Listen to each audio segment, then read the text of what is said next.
India TV 9 news Maharashtra.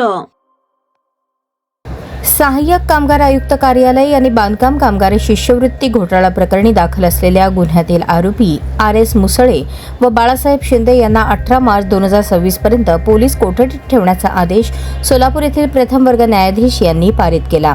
यात आरोप असा की बांधकाम कामगारांच्या मुलांसाठी असलेल्या विविध शैक्षणिक योजनेमध्ये बनावट बोनाफाईड शैक्षणिक कागदपत्रे सादर करून शासनाची 3,63,20,000ची फसवणूक केल्याप्रकरणी सहाय्यक कामगार आयुक्त कार्यालयाने 4 मार्च 2026 रोजी फौजदार चावडी पोलीस स्टेशन येथे दुकान निरीक्षक, सुविधाकार, कंत्राटी कर्मचारी, दलाल आणि शिष्यवृत्ती लाभार्थी अशा एकूण 20 जणांविरुद्ध गुन्हा दाखल केला आहे।